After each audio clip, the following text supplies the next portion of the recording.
Hello बच्चों, कैसे हो आप सब। तो आज है 13 सितंबर 2020 और घड़ी में बजे हैं 5:10 और नीट 2020 का पेपर हो चुका है। बड़ा इजी पेपर आया इस बार, लेकिन फिर भी हम एक एक क्वेश्चन को सोल्व करके देखते हैं और आप भी देखिए कि आपके कितने क्वेश्चन करेक्ट है और कितने क्वेश्चन इनकरेक्ट है। ठीक है, तो एक एक करके हम लोग सारे क्वेश्चन को देखेंगे। तो पहला क्वेश्चन देखो, the mixture which shows positive deviation in Raoult's law. बड़ा इजी सा क्वेश्चन है। कौन से चैप्टर का? क्लास 12 के सॉल्यूशंस चैप्टर का। तो पहला इसमें ऑप्शन क्या दिया है? Benzene and toluene. अरे बेंजीन और टोलुइन तो क्या बनाते हैं? वो तो आइडियल सॉल्यूशन बनाते हैं। क्या बनाते हैं ये? Ideal solution. तो ये तो होगा नहीं, और आइडियल सॉल्यूशन तो राउल्स लॉ को फॉलो करता है। हमको क्या देखना है? पॉजिटिव डेविएशन वाला। दूसरा क्या है? एसीटोन प्लस में क्लोरोफॉर्म। एसीटोन प्लस क्लोरोफॉर्म एक नॉन आइडियल सॉल्यूशन बनाता है, जो कि राउल्स लॉ में क्या क्रिएट करता है? नेगेटिव डेविएशन क्रिएट करता है। क्या करता है? Negative deviation. तो ये तो होगा नहीं। देन क्लोरोइथेन एंड ब्रोमोइथेन कौन सा सॉल्यूशन है? आइडियल सॉल्यूशन है। तो ये भी नहीं होगा। तो लास्ट का कौन सा बचा? इथेनॉल प्लस में एसीटोन। बिल्कुल, ये नॉन आइडियल सॉल्यूशन है और जो राउल्स लॉ में क्या क्रिएट करते हैं? पॉजिटिव डेविएशन क्रिएट करते हैं। क्या करते हैं? Positive deviation. और हमसे भी क्या पूछा गया है कि जो राउल्स लॉ में पॉजिटिव डेविएशन शो करे। तो आंसर क्या होगा? ऑप्शन नंबर 4, इथेनॉल प्लस में एसीटोन। ये पॉजिटिव डेविएशन शो करेंगे राउल्स लॉ में। आई होप सबका ये करेक्ट होगा। दूसरा क्वेश्चन देखिए, विच of the following is not correct about carbon monoxide. यानी कार्बन मोनोऑक्साइड के बारे में 4 आपको स्टेटमेंट दी गई है और आपको इनकरेक्ट स्टेटमेंट फाइंड करनी है। तो पहला देखो क्या है? It reduces oxygen carrying ability of blood. ये बिल्कुल एक्यूरेट है। जो कार्बन मोनोऑक्साइड है ब्लड की ऑक्सीजन कैरिंग कैपेसिटी को क्या कर देती है? कम कर देती है। ठीक है, बाय फॉर्मिंग कार्बोक्सी हीमोग्लोबिन। दूसरा क्या बोलता है? The carboxy haemoglobin means haemoglobin bound to carbon monoxide is less stable than oxy haemoglobin. भैया ये रॉन्ग है। ये क्या है? इनकरेक्ट है। जो कार्बोक्सी हीमोग्लोबिन होता है वो ऑक्सी हीमोग्लोबिन से ज्यादा स्टेबल होता है। वो क्या होता है? उससे ज्यादा स्टेबल होता है। तभी तो क्या होगा कि वो हीमोग्लोबिन की जो ब्लड कैरिंग कैपेसिटी है, ये जो किसकी जो हीमोग्लोबिन की जो ऑक्सीजन कैरिंग कैपेसिटी है वो क्या कर देगा? रिड्यूस कर देगा। तो इसका मतलब ऑप्शन नंबर जो 2 है वो क्या आपका इनकरेक्ट ऑप्शन है। तो ये आपका आंसर होगा। लेकिन बाकी ऑप्शन पढ़ते हैं। It is produced due to incomplete combustion. बिल्कुल, कार्बन का अगर हम लोग इनकम्प्लीट कंबस्शन करें, कार्बन का अगर हम लोग इनकम्प्लीट कंबस्शन करें तो क्या बनता है? कार्बन मोनोऑक्साइड बनता है। इनकम्प्लीट कंबस्शन बोलो या पार्शियल कंबस्शन बोलो। और अगर कंप्लीट कंबस्शन करें तो क्या बनता है? Carbon dioxide. तो ऑप्शन नंबर 3 तो करेक्ट है। फिर फोर्थ क्या है? It forms carboxy haemoglobin. ये भी बिल्कुल करेक्ट है।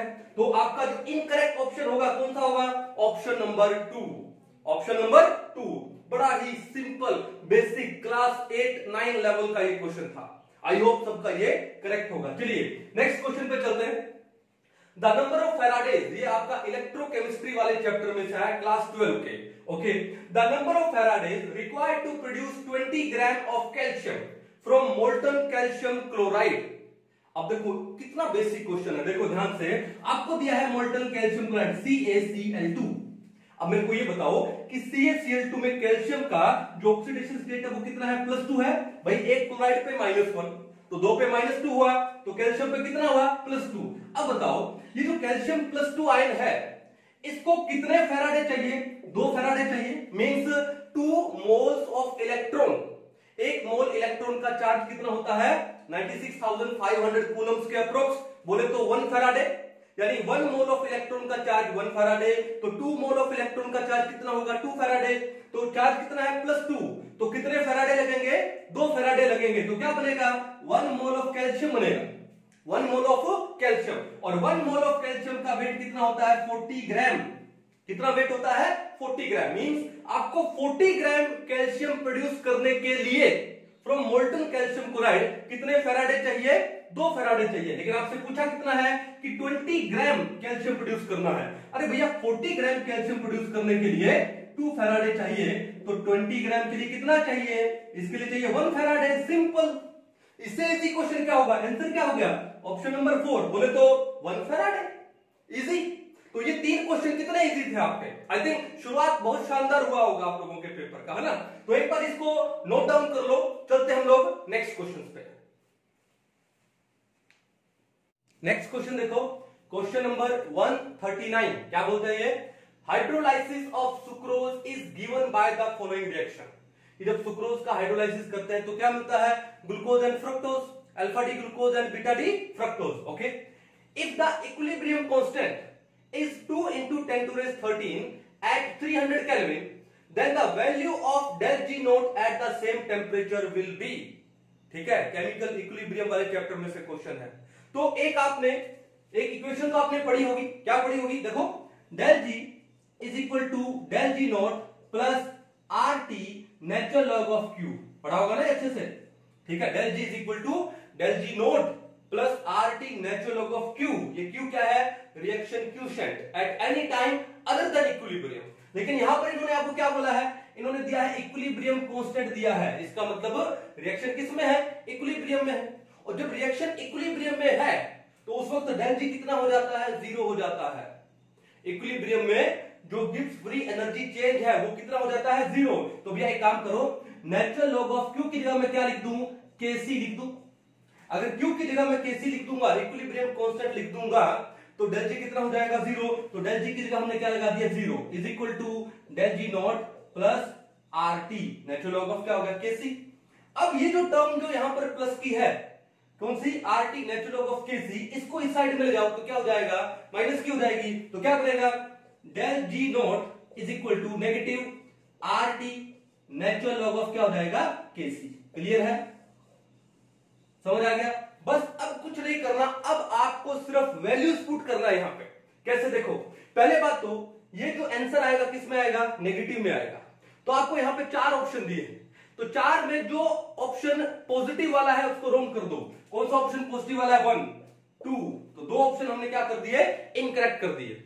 हम आगे 50-50 पे, यानी थर्ड और फोर्थ ऑप्शन में से होगा। तो नेगेटिव, अब R का वैल्यू कितना है, 8.314 जूल पर केल्विन पर मोल। तो दोनों के अंदर R का वैल्यू सेम दिया है, इनटू में T कितना दिया है, 300 केल्विन, बोला ना, एट द सेम टेम्परेचर। तो टेम्परेचर तो सेम है 300 केल्विन, तो दोनों में टेम्परेचर भी कितना दिया है, इसको नहीं, इसमें 300। अब गेम आती है इस पे, किस पे, नेचुरल लॉग ऑफ Kc पे। Kc का वैल्यू कितना है, 2 into 10 to raise 13। Option number 3 में Kc का वैल्यू कितना दिया है, 4 into 10 to raise 13, काट दो। और ऑप्शन नंबर 4 में Kc का वैल्यू कितना है, 2 into 10 to raise 13, तभी ये ऑप्शन नंबर 4 क्या है, करेक्ट है। यानी बड़ा ही बेसिक सा क्वेश्चन दिया है, यानी फॉर्मूला बेस्ड क्वेश्चन था। आपको अगर ये फॉर्मूला पता है, उसके बाद वैल्यूज को मल्टीप्लाई भी नहीं किया, उन्होंने डायरेक्ट दे दिया। आई होप सबका ये क्वेश्चन करेक्ट होगा। चलो नेक्स्ट क्वेश्चन पे मूव करते हैं। क्या बोला, for the reaction the correct option is, और आपको एक ये रिएक्शन दिया है, कौन से चैप्टर का है, थर्मोडायनेमिक्स का है। तो एक चीज देखो यहां पे, इस रिएक्शन में रिएक्टेंट में कितने मोल है, 2 मोल, वो भी किसके, गैस के। तो देखो गैस का एंट्रोपी सबसे ज्यादा होता है, हम मानते हैं। तो प्रोडक्ट में गैस के मोल तो है, लेकिन कितना मोल है, 1 मोल। तो रिएक्टेंट में है 2 मोल गैस के, और प्रोडक्ट में कितना है, 1 मोल गैस का। यानी जब ये रिएक्शन होगी तो 2 मोल गैस के 1 मोल गैस में कन्वर्ट हो रहे हैं, यानी गैस के जो नंबर ऑफ मोल्स है वो कम हो रहे हैं। और जब गैस के नंबर ऑफ मोल्स कम हो रहे हैं, इसका मतलब एंट्रोपी क्या हो रहा है, डिक्रीज हो रहा है। अगर एंट्रोपी डिक्रीज होगा तो del S change in entropy क्या आएगा, नेगेटिव आएगा। नेगेटिव बोले तो लेस देन 0। तो इन 4 ऑप्शन में जो डेल एस है जिसमें लेस देन 0 है, वो ऑप्शन करेक्ट हो सकते हैं। पहले में डेल एस लेस देन 0 है, करेक्ट हो सकता है, अभी करेक्ट नहीं किया, करेक्ट हो सकता है। दूसरे में डेल एस ग्रेटर देन 0 हो गया, रॉन्ग। थर्ड में डेल एस लेस देन 0 हो गया, करेक्ट। और फोर्थ में डेल एस ग्रेटर देन 0 हो गया, रॉन्ग। ठीक है, तो हमने क्या, हमारे 2 ऑप्शन छांट लिए, 1 और 3। अब गेम आती है किसके ऊपर, डेल एच के ऊपर, इंथैल्पी चेंज पे। तो देखते हैं यहां पे हम लोग क्या, कि एक चीज देखो यहां पे इस रिएक्शन में क्या बोला, अगर डेल एस लेस देन 0 है तो इंथैल्पी चेंज कैसे करेंगे, देखो ध्यान से। ये क्लोरीन है, और क्लोरीन है, और वो भी क्या है, एटॉमिक फॉर्म में है, वो भी गैसियस। तो उसके वैलेंस में इलेक्ट्रॉन कितने होंगे, 7 होंगे। एटॉमिक नंबर क्लोरीन का कितना होता है, 17, 287। वैलेंस में कितने इलेक्ट्रॉन है, 7। अब बताओ ये स्टेबल है या अनस्टेबल है, ये तो अनस्टेबल होगा। ठीक है, क्योंकि इसका ऑक्टेट पूरा नहीं है, इलेक्ट्रोनेगेटिविटी ज्यादा है लेकिन ऑक्टेट पूरा नहीं है, तो क्या होगा, अनस्टेबल होगा। और जो अनस्टेबल होते हैं उनकी एनर्जी क्या होती है, हाई होती है, उनकी एनर्जी क्या होती है, हाई। चलो अब ये ऑप्शन 4 तो रॉन्ग हो गया, इसको मिटा दो एक बार। तो उनकी एनर्जी क्या होती है, हाई होती है। लो तो ये हाई एनर्जी वाला है। अब होगा क्या कि जब एक क्लोरीन एटम और आएगा तो दोनों के दोनों आपस में क्या करेंगे, अपने जो एक एक जो अनपेड इलेक्ट्रॉन है उनको क्या करेंगे, शेयर करेंगे, और शेयर करने से क्या बन जाएगा, Cl2। अब यहां पे इस क्लोरीन का ऑक्टेट पूरा हो गया, इसका भी ऑक्टेट पूरा हो गया, और ये क्या बन गया, Cl2। यानी अब इसकी स्टेबिलिटी बढ़ गई, और स्टेबिलिटी बढ़ने का मतलब एनर्जी क्या हो गई, घट गई। इसका मतलब इसकी एनर्जी क्या है, लो एनर्जी। कहने का मतलब है कि हाई एनर्जी से लो एनर्जी में जाने का मतलब क्या हुआ, कि एनर्जी को रिलीज करना। एनर्जी को रिलीज करके ही तो हाई एनर्जी से कहां जाएंगे, लो एनर्जी में जाएंगे। और जब एनर्जी रिलीज होती है तो प्रोसेस को क्या बोलते हैं, एक्सोथर्मिक। क्या बोलते हैं, एक्सोथर्मिक। और एक्सोथर्मिक प्रोसेस में जो डेल्टा एच है वो क्या होता है, नेगेटिव होता है।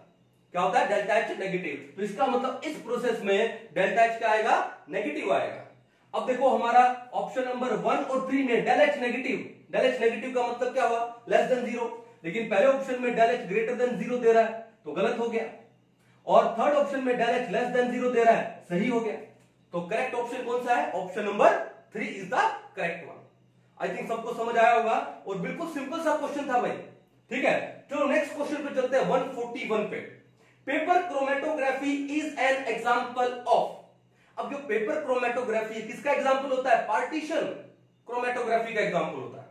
किसका एग्जांपल होता है, पार्टीशन क्रोमेटोग्राफी का एग्जांपल होता है। तो पहला ही ऑप्शन इन्होंने दे दिया पार्टीशन क्रोमेटोग्राफी। दूसरा है थिन लेयर, नो। फिर है कोलम, नो। फिर है एड्सॉर्प्शन। अरे कोलम क्रोमेटोग्राफी तो एड्सॉर्प्शन क्रोमेटोग्राफी का एग्जांपल है, तो इनका तो मतलब ही नहीं है। तो पेपर क्रोमेटोग्राफी किस पे डिपेंड करती है, पार्टीशन पे डिपेंड करती है ना, तो पार्टीशन क्रोमेटोग्राफी इसका आंसर होगा। तो ऑप्शन नंबर क्या है, 1 is the correct one for 141 question. तो ये 1 2 3 बड़े सिंपल से बेसिक से क्वेश्चन थे। ठीक है, आई होप आपके करेक्ट होंगे। एक बार इनको आप चेक कर लो, फिर हम लोग नेक्स्ट क्वेश्चन पे चलते हैं। चलिए नेक्स्ट क्वेश्चन देखो, क्वेश्चन नंबर 142 कौन से चैप्टर का है, केमिकल काइनेटिक्स। और ये केमिकल काइनेटिक्स में कौन सा ऑर्डर रिएक्शन का आया है, फर्स्ट ऑर्डर रिएक्शन में से आया है। मैंने आपको बोला था ना कि केमिकल काइनेटिक्स में अगर ऑर्डर ऑफ रिएक्शन में क्वेश्चन आते हैं तो मोस्टली किस में से आते हैं, फर्स्ट ऑर्डर रिएक्शन में। बड़ा सिंपल सा क्वेश्चन है, कैसे, ये भी direct formula based. The rate constant for a first order reaction is 4.606 into 10⁻³ पर सेकेंड। ये रेट कांस्टेंट यानी के दिया आपको, ठीक है। Then the time required to reduce 2 gram of the reactant to 0.2 gram is. कुछ नहीं करना, आपको डायरेक्ट फॉर्मूला लगाना था। तो फर्स्ट ऑर्डर रिएक्शन का जो इंटीग्रेटेड फॉर्म था वो क्या था, देखो T is equal to 2.303 upon में K इंटू लॉग ऑफ क्या, A0 अपॉन में क्या था, 80। ये तो था, ठीक है, log ऑफ A0 अपॉन में 80। तो सॉल्व कर लेते हैं इसको। 2.303 अपॉन में K कितना है, 4.606 इंटू में क्या दिया, 10⁻³ okay, into log of A0 का मतलब initial concentration of the reactant, और वो आपको कितना दिया है, 2।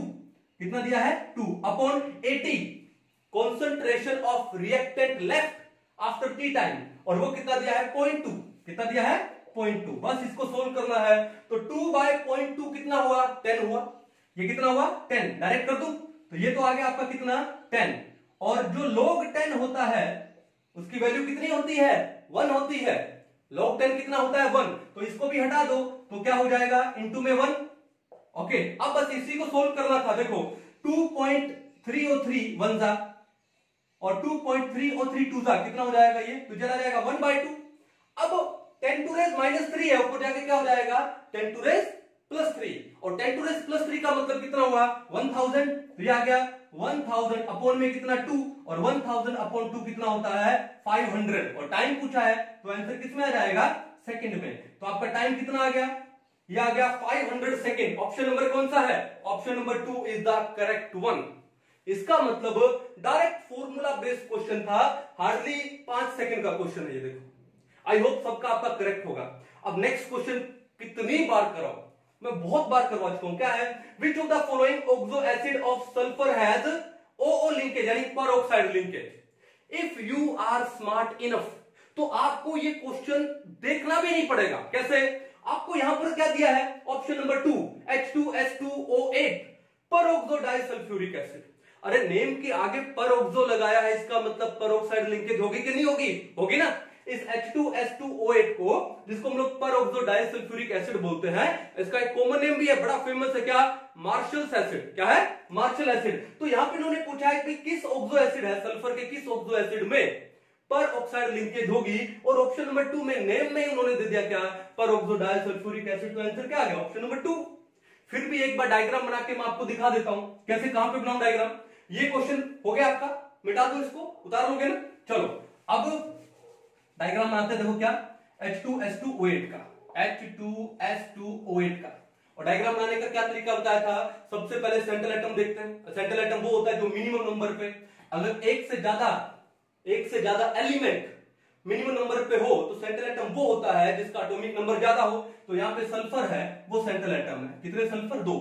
अब सेंट्रल एटम को छोड़ के बाकी अगर OH बचे, देखो H और O, तो आपको मैक्सिमम नंबर के OH देखना है। और सिंगल बॉन्ड से जाते हैं, कितने OH आएंगे? 2। कम से कम कितने OH आएंगे? 2। तो एक OH यहां पे लगा दो, एक यहां लगा दो, लगा दिए। फिर कितने O बचे? 6। अब ऑक्सीजन कौन सा बॉन्ड बनाएगा? डबल। तो क्या काम करो, एक डबल बॉन्ड हो यहां, एक यहां, फिर एक यहां, एक यहां, इक्वल डिस्ट्रीब्यूशन करना है।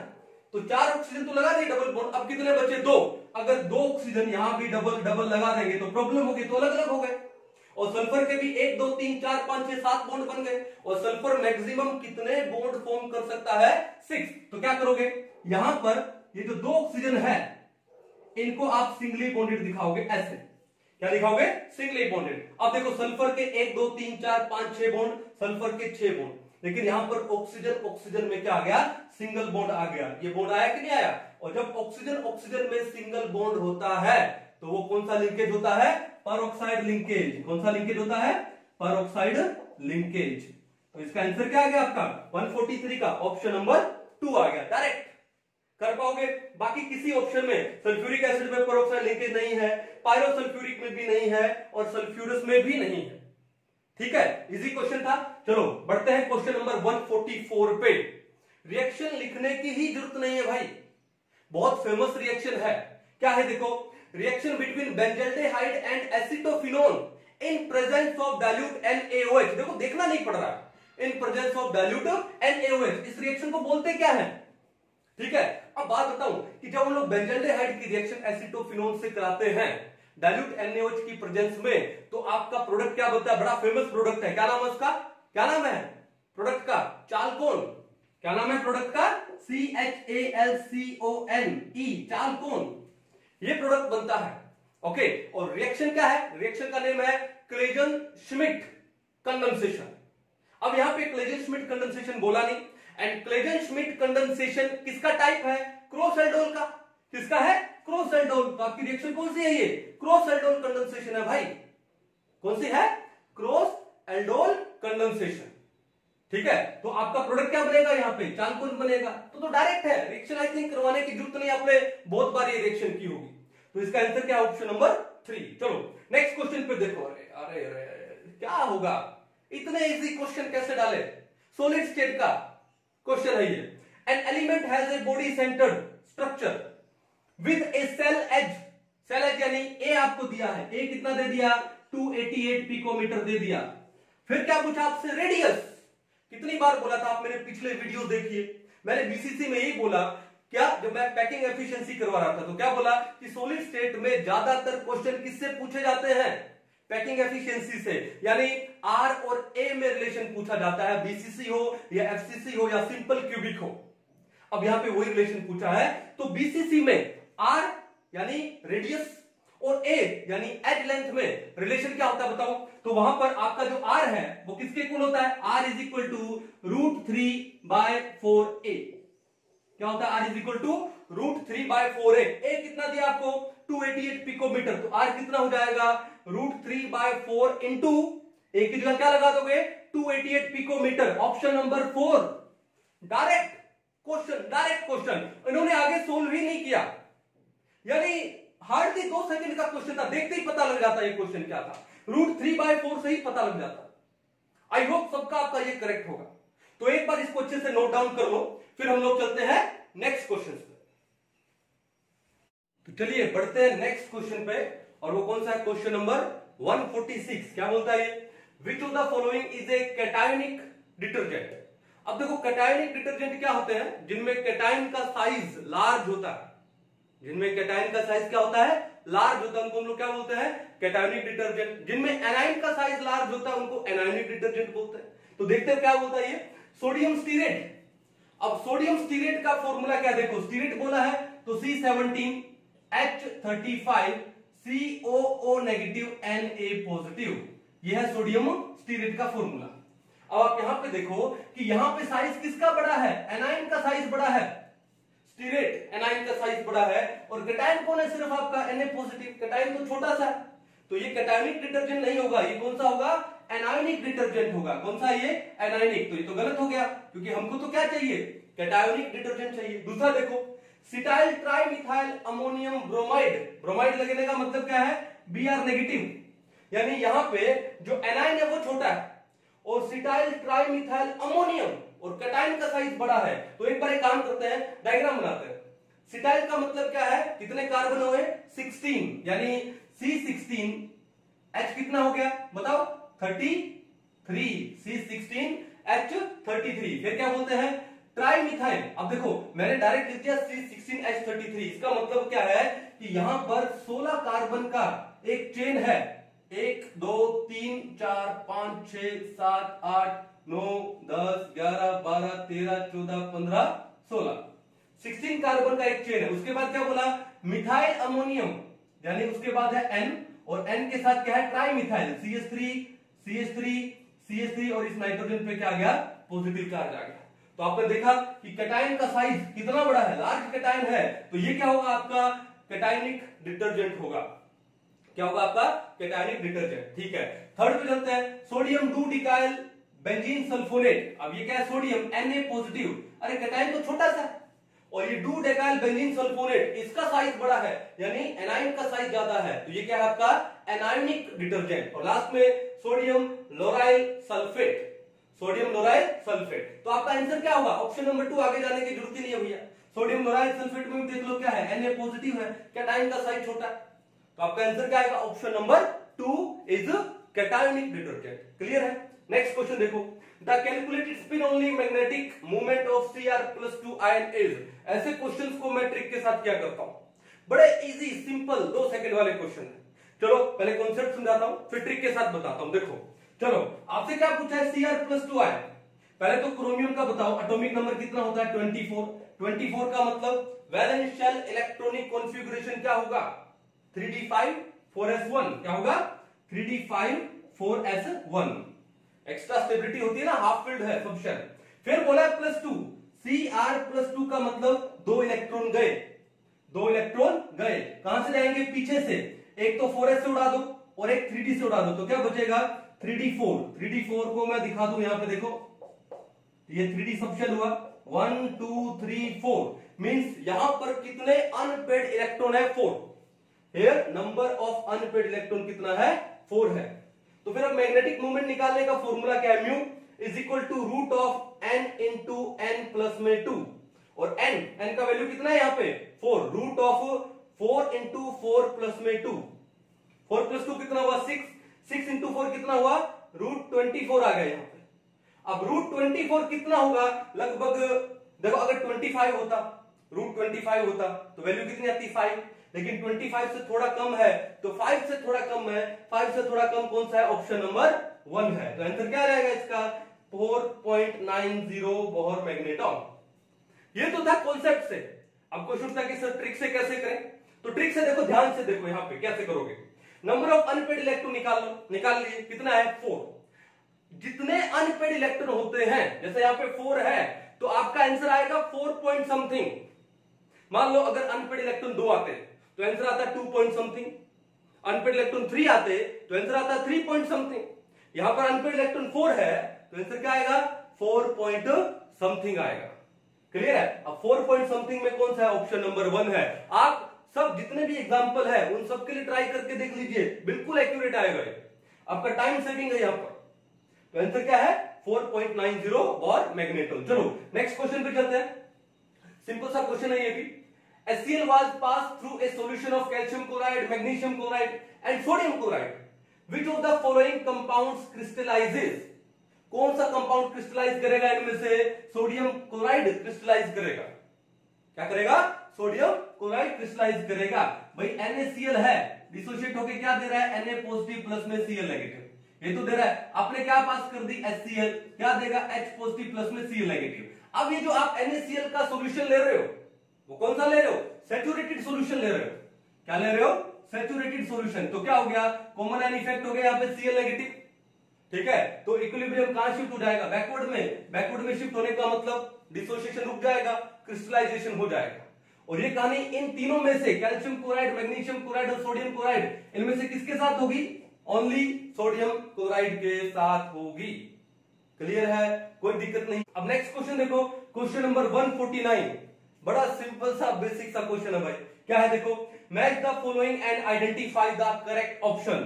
तो आपको क्या दिया है? ABCD और यहाँ पर 1 2 3 4 दिया है और आपको ये ऑप्शन क्या करने हैं? करेक्ट करने, आइडेंटिफाई करना है, ठीक है।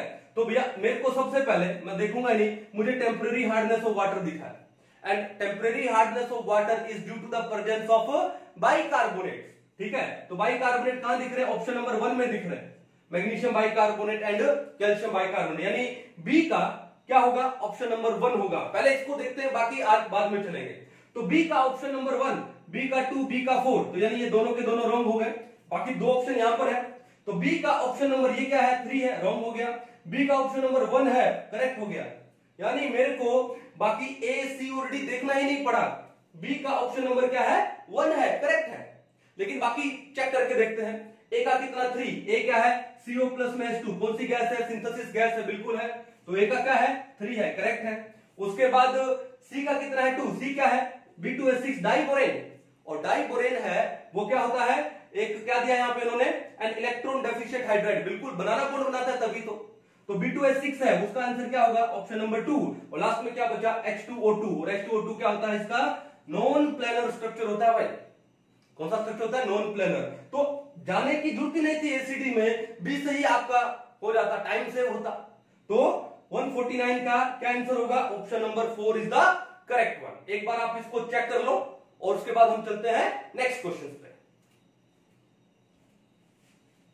चले नेक्स्ट क्वेश्चन पे।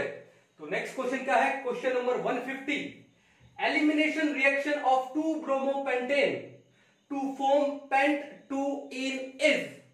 और आपको यहां पर ABCD 4 ऑप्शन दिए हैं और उनमें से आपको करेक्ट ऑप्शंस पता करने हैं, ठीक है। तो देखो ध्यान से, आपके जो करेक्ट ऑप्शन में कितने का सेट है? 3-3 का सेट है, ठीक है। थोड़ा स्मार्ट वर्क कीजिए यहां पे। पहली बात तो ये जो एलिमिनेशन रिएक्शन है उसको क्या नाम है? दूसरा डिहाइड्रोहेलोजिनेशन रिएक्शन, ये तो नाम है।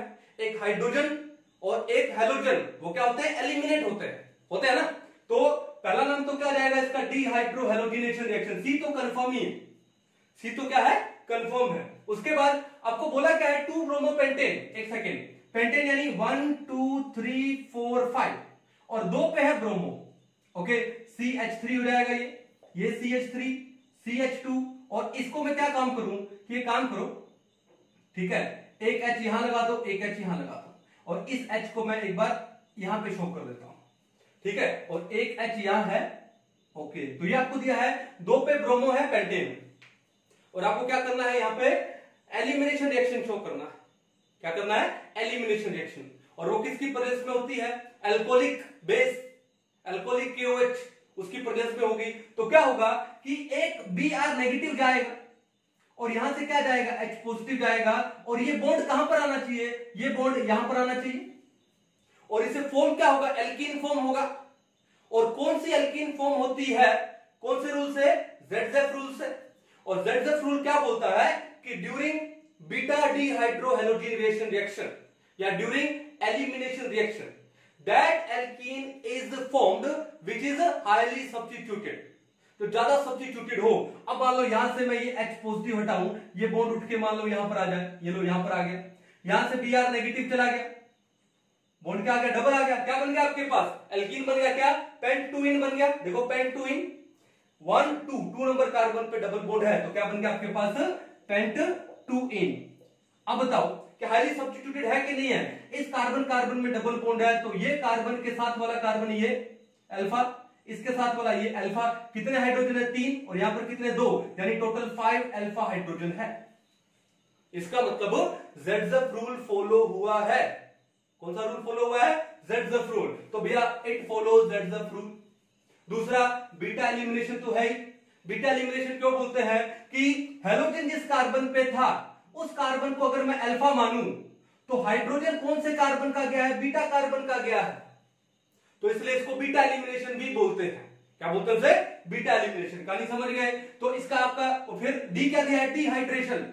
डिहाइड्रेशन का मतलब क्या होता है, डी यानी रिमूवल और हाइड्रेशन यानी वाटर। वाटर रिमूवल होना, वाटर थोड़ी रिमूव हो रहा है यहाँ पे, तो इसका आंसर क्या आएगा, A B and C.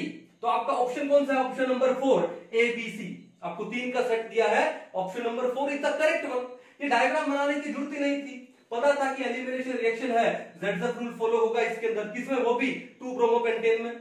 Beta elimination बोलते हैं, डिहाइड्रोहेलोजिनेशन बोलते हैं। डायरेक्ट क्वेश्चन था ये, कर पाओगे, ठीक है। तो इसका ऑप्शन कौन सा था, 4 करेक्ट था, ए बी एंड सी। चलो नेक्स्ट क्वेश्चन, ट्रिक के ऊपर है ये क्वेश्चन भी, कोऑर्डिनेशन कंपाउंड्स के ऊपर था। क्या, विच of the following is the, question number देखो 151, विच of the following is the correct order of increasing field strength of ligands to form coordination compound। और ये तो ट्रिक पे था क्या, आईब्रो स्कैन कल से फ्री ऑफ कॉस्ट है, no colours added ammonia, anyone now can come. अब ये ट्रिक आपको समझ नहीं आया तो मैं क्या करूंगा, डिस्क्रिप्शन में लिंक डाल दूंगा वीडियो का, अच्छे से उसको देखिएगा, आपका क्वेश्चन 1 सेकंड में हो जाएगा, ठीक है। तो पहला देखो क्या बोला मैंने, आईब्रो स्कैन, स्कैन आ गया, कल से फ्री F नेगेटिव आ गया, ऑफ कोस्ट है, कोस्ट में क्या आएगा, CO ऑक्सालेट, लेकिन ऑक्सालेट तो बाद में दिया है, तो फ्री ऑफ कोस्ट है। मैं पहले एक बार काम करता हूं, आपको मैं ट्रिक लिख देता हूं, आपका ये बिल्कुल इजी हो जाएगा। ये क्वेश्चन आपका हो गया, मिटा दो एक बार इसको, तो इस क्वेश्चन को मिटा दिया जाए, ठीक है। चलो, और ये किसके ऊपर आया, ये स्पेक्ट्रोकेमिकल सीरीज के ऊपर आया ये क्वेश्चन। तो स्पेक्ट्रोकेमिकल सीरीज क्या है, देखो स्पेक्ट्रोकेमिकल सीरीज, और इसको याद करने का क्या ट्रिक बताया था मैंने, आई ब्रो स्कैन कल से फ्री ऑफ, ऑफ यानी OH नेगेटिव, कॉस्ट, कॉस्ट यानी C2O42 negative, oxalate free of cost है यानी water, no colours NCS negative, added, added यानी EDTA4 negative, ammonia NH3, anyone En, now NO2 negative, can CN negative, come CO। तो ये ligands की किसको दिखाता है, स्ट्रेंथ को दिखाता है, यानी वाटर तक हमारे पास क्या है, वीक फील्ड लिगेंड्स है, और वाटर के बाद WFL है ये, और वाटर के बाद वाले हमारे कौन से हैं, SFL स्ट्रॉन्ग फील्ड लिगेंड्स है। तो लिगेंड्स की फील्ड स्ट्रेंथ लेफ्ट से राइट जाने पे क्या हो रही है, इंक्रीज हो रही है। अब बस यही आपको यहां पे पूछा था इन्होंने, आपको HCl नेगेटिव दिया है, F नेगेटिव दिया है, Cl नेगेटिव दिया है, C2O42 नेगेटिव दिया है, तो सर्कल कर लो, HCl नेगेटिव ये रहा, फिर क्या दिया आपको, F नेगेटिव, F नेगेटिव ये रहा, फिर Cl नेगेटिव, कहां है Cl नेगेटिव, ये रहा, और C2O42 नेगेटिव ऑक्सालेट ये रहा।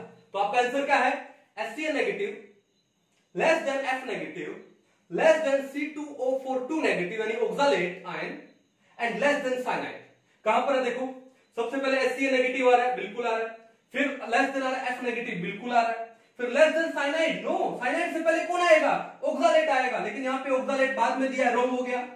फिर यहाँ पे F नेगेटिव को HCl नेगेटिव से, F नेगेटिव को HCl नेगेटिव से पहले दिया है, ये भी रॉन्ग हो गया। यहाँ पर Cl नेगेटिव को सबसे पहले दिया है, नो, Cl नेगेटिव तो स्ट्रॉन्ग फील्ड लिगेंड है भाई, ये भी रॉन्ग हो गया। अब देखो HCl नेगेटिव है, लेस देन F नेगेटिव है, लेस देन C2O42 नेगेटिव है, और लेस देन Cl नेगेटिव है, यानी option number 4 is the correct one. तो ये क्या था, स्पेक्ट्रोकेमिकल सीरीज के ऊपर था, मैं डिस्क्रिप्शन में लिंक डाल दूंगा जो स्पेक्ट्रोकेमिकल सीरीज को ट्रिक से याद करने का। कौन सा, आईब्रो स्कैन कल से फ्री ऑफ कॉस्ट है, no colours added ammonia, anyone now can come. I think free के मार्क्स थे ये। चलो नेक्स्ट क्वेश्चन, अरे भाई बायोमोलिक्यूल्स का इससे सिंपल क्वेश्चन, और वो भी नीट के बच्चों के लिए।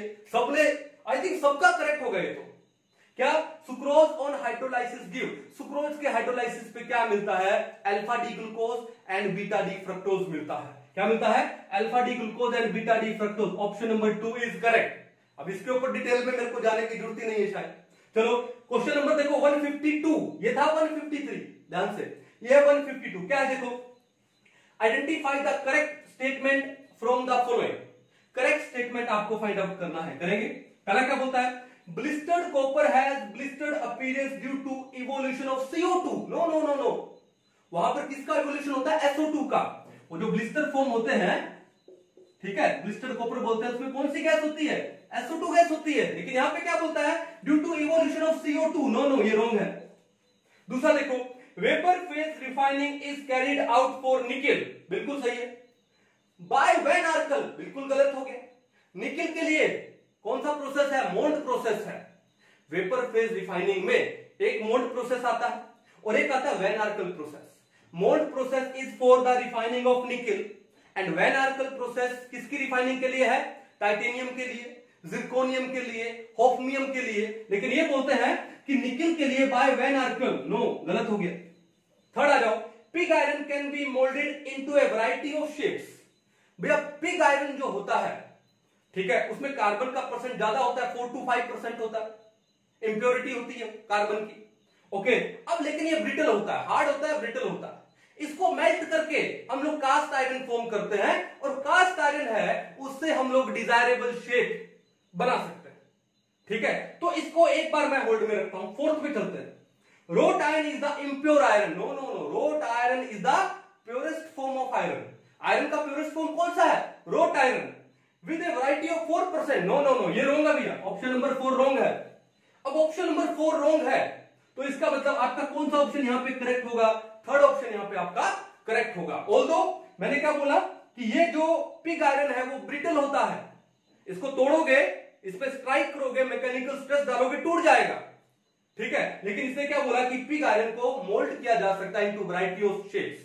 तो हम लोग कैसे कर पाएंगे कि पिग आयरन को मेल्ट करके कास्ट आयरन में कन्वर्ट करते हैं, और कास्ट आयरन को हम लोग मोल्ड कर सकते हैं इनटू वैरायटी ऑफ शेप्स। ये जो आप ट्रेन की पटरियां देखते हो, या फिर आप वो जो ट्रेन का पूरा कंपार्टमेंट देखते हो, किससे बना है, कास्ट आयरन से तो बना है। सही है, तो आपका इसका आंसर मेरे ख्याल से ऑप्शन नंबर 3 होगा। ठीक है, तो एक बार इनको उतार लीजिए, फिर हम लोग नेक्स्ट क्वेश्चन पे चलते हैं। नेक्स्ट क्वेश्चन देखो, क्वेश्चन नंबर 154। वैसे तो लगता है क्वेश्चन रिडॉक्स का है, लेकिन इससे इजी क्वेश्चन ये भी नहीं है। देखो, what is the change in oxidation number of carbon in the following reaction. अरे CH4 में देखो, हाइड्रोजन का +1 है, तो 4 हाइड्रोजन का +4, तो इस कार्बन का क्या होगा ऑक्सीडेशन स्टेट, -4।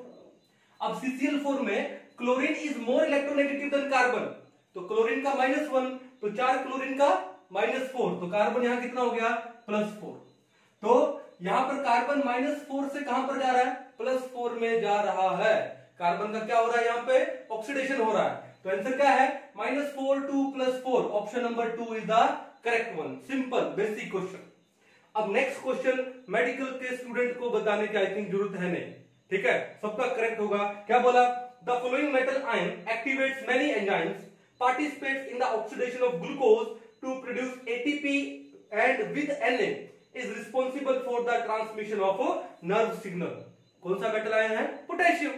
मेडिकल के सब स्टूडेंट को आई थिंक ये सब पता होगा, तो इसका आंसर क्या है, potassium. Option number 3 is the correct one, किसका, 155th क्वेश्चन का। चलिए नेक्स्ट क्वेश्चन पे। नेक्स्ट क्वेश्चन कौन सा है, 156। क्या बोलता है ये, which of the following alkane cannot be made in good yield by Wurtz reaction। हम सबको पता है कि वुड्स रिएक्शन है वो कौन से एल्केन को बनाने के लिए सबसे शानदार है, सिमेट्रिकल एल्केन्स को बनाने के लिए।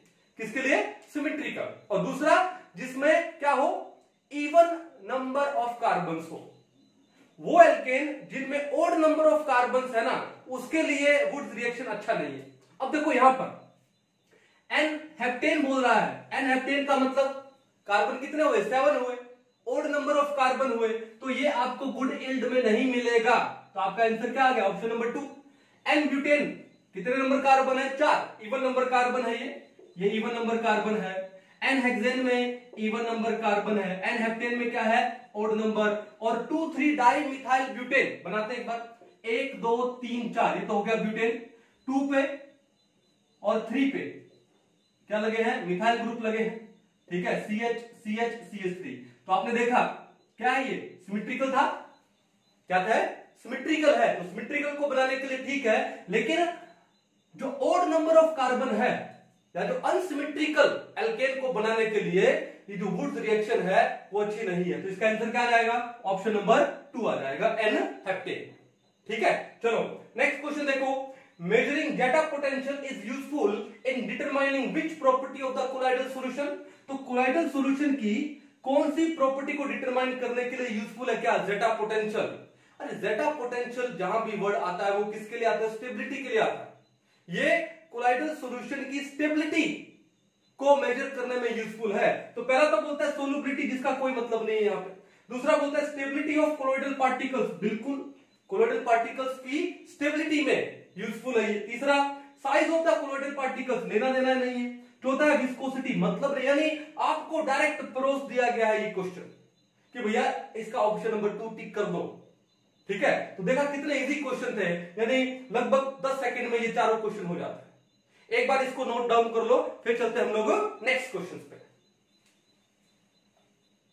नेक्स्ट क्वेश्चन देखो, क्वेश्चन नंबर 158 क्या बोलता है, the freezing point depression constant यानी Kf of benzene is 5.12 kelvin kilogram per mole. Okay, the freezing point depression for the solution of molality, कितना दिया molality, 0.078 molar containing a non electrolyte solute. अब non electrolyte solute बोल दिया, इसका मतलब आपको क्या पता कि डिसोसिएशन होगा या एसोसिएशन होगा, तो आई लगाने की जरूरत है नहीं। चलो, इन बेंजीन इज, तो आपको निकालना क्या है, द फ्रीजिंग पॉइंट डिप्रेशन निकालना है, यानी आपको डेल्टा टीएफ निकालना है। और हमको पता है कि डिप्रेशन इन फ्रीजिंग पॉइंट यानी जो डेल्टा टीएफ है वो किसके इक्वल होता है, केएफ इंटू में मोलैलिटी, यानी डायरेक्ट क्वेश्चन प्रोस दिया गया है फॉर्मूला बेस्ड। केएफ कितना दिया आपको 5.12, ओके, इंटू मोलैलिटी, मोलैलिटी कितना दिया है 0.078। ओके, बस आपको इसको मल्टीप्लाई करना है, और मल्टीप्लाई करने के लिए भी मैं शॉर्ट मेथड बताता हूं। ये 0.078 है, एक बार इसको 0.08 मान लो, भाई थोड़ा सा ज्यादा, इसको थोड़ा ज्यादा मान लो, इसको 5.12 की जगह क्या मान लो, 5 मान लो। तो ये कितना बना था 0.08, 0.08 को 5 से मल्टीप्लाई करोगे तो कितना आएगा 0.40 लगभग, 8 5 जा 40, तो 0.40 लगभग 0.40। ओके, केल्विन में आ जाएगा। तो क्या बोला इसने, rounded off up to 2 decimal places, 0.80 kelvin no, 0.40 kelvin yes, आगे जाने की जरूरत ही नहीं है भाई। Option number 2 0.40 is the correct one. Simple सा कैलकुलेशन था, डायरेक्ट फॉर्मूला बेस्ड क्वेश्चन। चलो नेक्स्ट क्वेश्चन देखो, ऑर्गेनिक से है, एमीन वाले चैप्टर में। Which of the following amine will give carbyl Amin test. अरे भैया कार्बाइल अमीन टेस्ट कौन देता है, प्राइमरी अमीन देते हैं, primary aliphatic as well as primary aromatic, दोनों के दोनों कार्बाइल अमीन टेस्ट देते हैं। ठीक है ना, क्लोरोफॉर्म के साथ रिएक्शन करवाते हैं प्राइमरी अमीन का in the presence of alcoholic KOH, तो क्या बनता है, आइसोसाइनाइड बनता है, यानी वेरी अनप्लीजेंट ऑर्डर होता है जिसका, तो आपको ऑर्डर से ही पता लग जाएगा। तो कौन देता है, प्राइमरी अमीन, चाहे वो एलिफेटिक हो चाहे वो एरोमेटिक हो। तो आपको यहां पे प्राइमरी अमीन ढूंढना है।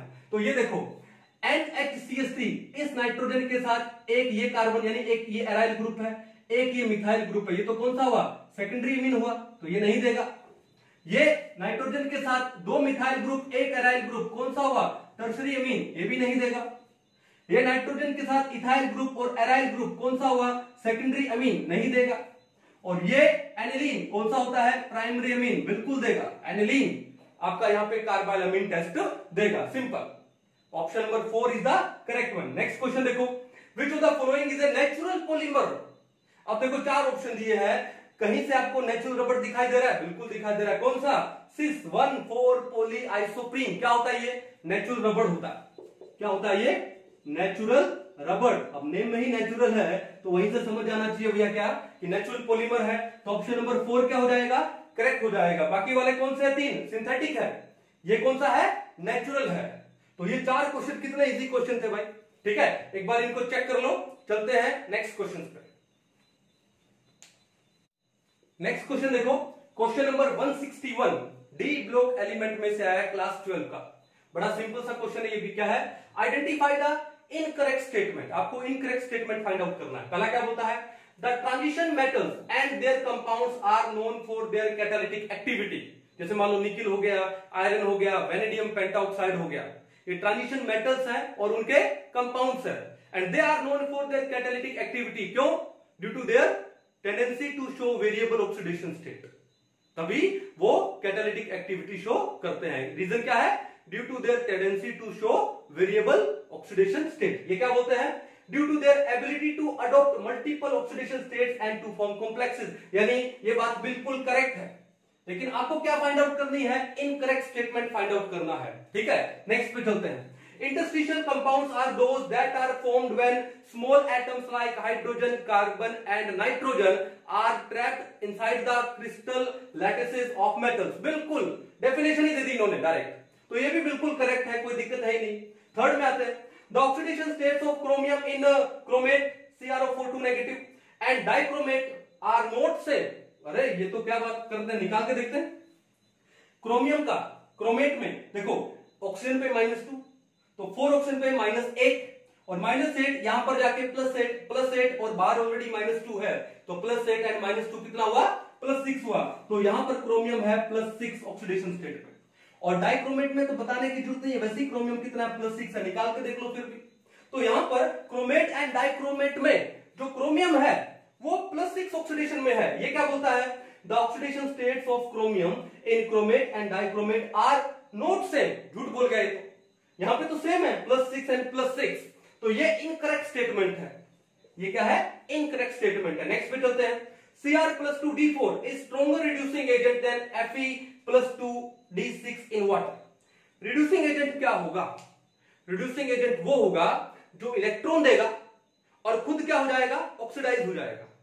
ठीक है, अब देखो ये इलेक्ट्रॉन रिमूव करेगा Cr+2, ये D4 है, एक इलेक्ट्रॉन रिमूव करके ये D4 से क्या बन जाएगा? D3। क्या बन जाएगा? D3। आपने स्प्लिटिंग ऑफ d ऑर्बिटल्स तो पढ़ा होगा। अगर ये D3 बन गया तो D3 का मतलब क्या है? कहां लिखूं मैं? इसको मिटा दूं, ये समझ आ गया ना? इसको मिटा रहा हूं एक बार। D3 बनने का मतलब क्या है यहां पर? कि यहां पर कौन सा स्प्लिटिंग होता है? ऑक्टाहेड्रल स्प्लिटिंग होता है। ऑक्टाहेड्रल में क्या होगा? देखो ध्यान से, ऑक्टाहेड्रल में ये जो दो कौन से Eg क्या है? dx2y2 एंड dz2, ये दो ऑर्बिटल्स तो ऊपर चले जाते हैं, इनका एनर्जी बढ़ जाता है। और जो तीन ऑर्बिटल्स है ये T2g कौन कौन से? dxy, dyz और क्या है? dzx। ये तीन कहां पे रह जाते हैं? नीचे। अगर यहां पर इस Cr+2 ने एक इलेक्ट्रॉन रिमूव कर दिया तो ये क्या हो जाएगा? D4 से D3 यानी 1 2 3। अब देखो ये हाफ फील्ड कॉन्फ़िगरेशन आया कि नहीं आया? और जब हाफ फील्ड कॉन्फ़िगरेशन आएगा तो स्टेबिलिटी आएगा कि नहीं आएगा? बिल्कुल आएगा।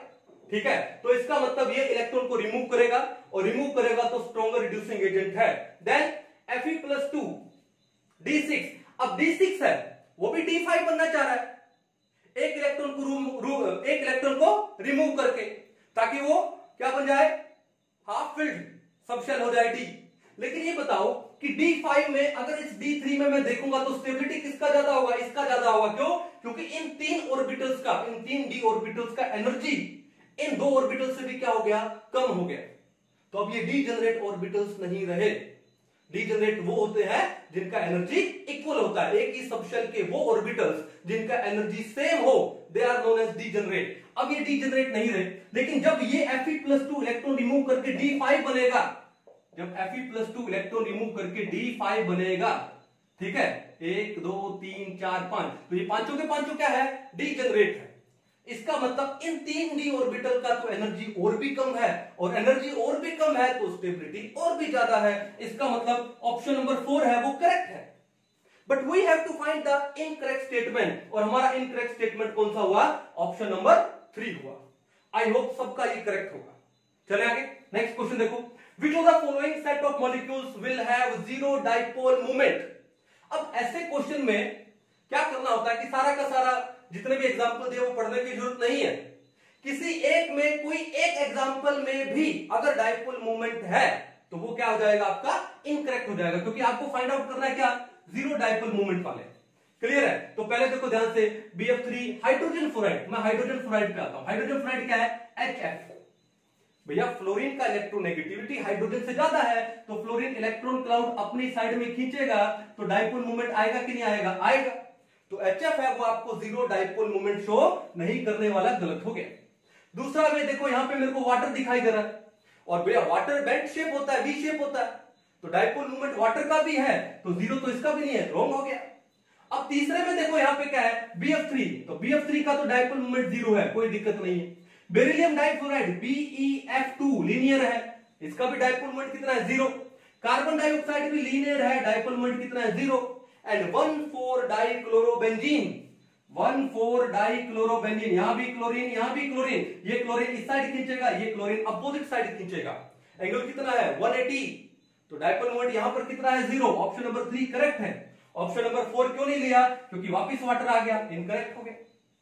केमिकल बॉन्डिंग का बहुत ही इजी क्वेश्चन था भैया ये। चलो नेक्स्ट क्वेश्चन देखो, on electrolysis of dilute H2SO4, ठीक है, using platinum electrode the product obtain at anode is. आपको क्या दिया इसने, डाइल्यूट H2SO4 दिया है, कॉन्सेंट्रेटेड H2SO4 नहीं दिया। जब डाइल्यूट H2SO4 है, इसका मतलब वाटर है, तो वाटर भी डिसोशिएट होगा किसमें, H positive and OH negative में।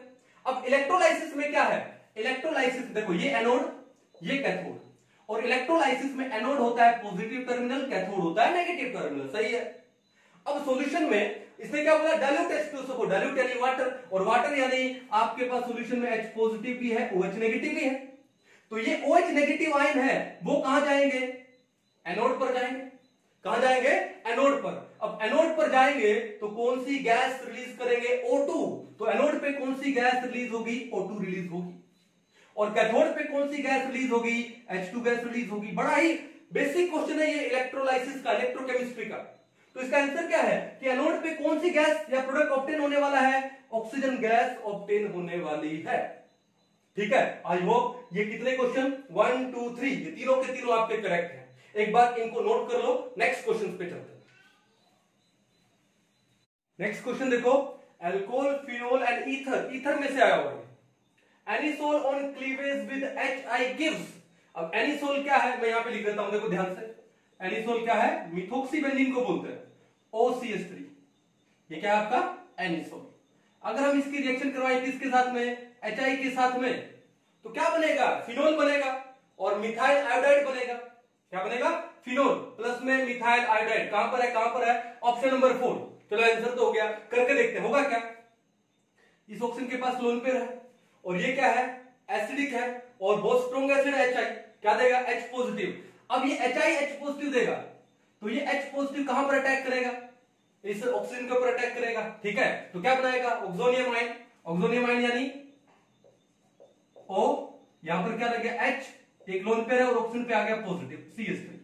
अब उसके बाद कौन अटैक करने वाला है, I नेगेटिव।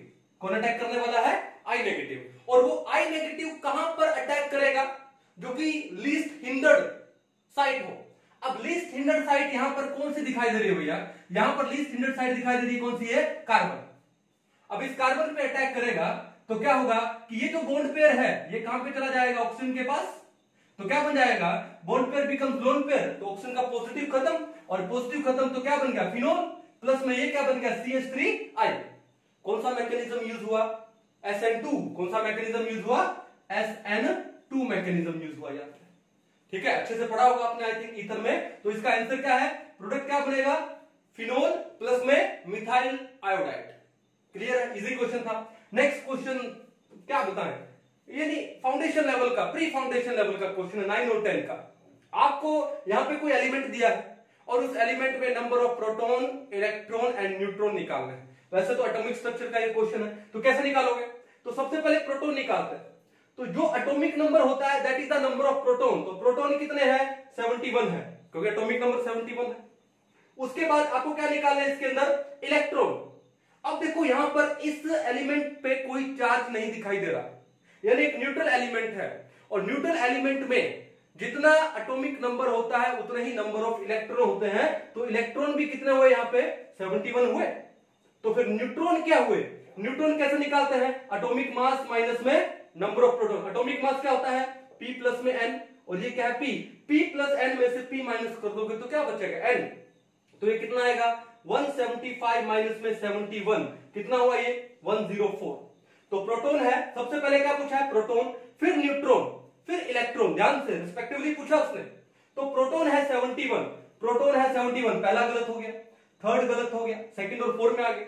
फिर न्यूट्रॉन कितने हैं? 104, सेकंड में न्यूट्रॉन कितना दे रहा है? 71, रॉन्ग हो गया। और फोर्थ में न्यूट्रॉन कितना है? 104। और उसके बाद इलेक्ट्रॉन, इलेक्ट्रॉन भी कितना है? 71। ऑप्शन नंबर 4 क्या हो गया? करेक्ट हो गया, यानी फ्री के मार्क्स से भैया ये। चलो नेक्स्ट क्वेश्चन पे चलते हैं। क्या दिया है? मैच द फॉलोइंग, यानी ट्रिक्स पे ही क्वेश्चन आ रहे हैं। वो स्पेक्ट्रोकेमिकल सीरीज पे आया था ट्रिक्स पे, अब ये ट्रिक्स पे क्वेश्चन आया है। मैं आपको डिस्क्रिप्शन में लिंक भेजूंगा वीडियो का कि एम्फोटेरिक और न्यूट्रल ऑक्साइड को कैसे याद करें, उनके एग्जांपल को, आंटी की आलू बेटी। ठीक है, तो यहां पर ऑक्साइड दिए हैं और उनका नेचर पूछा गया है, बताएंगे। तो सबसे पहले मेरी नजर गई यहां पर किस पे? Al2O3 एल्यूमिना, जो कि एम्फोटेरिक होता है, जो कि क्या होता है? एम्फोटेरिक, यानी सी का आंसर क्या आएगा? 4। ठीक है, बाकी को बाद में देखेंगे। अब इनमें देखिए सी में 4, अब सी में 4 का सिर्फ एक ही ऑप्शन है, option number 1 is the correct one. आगे जाने की जरूरत ही नहीं है, आपका क्वेश्चन तो यही सोल्व हो गया।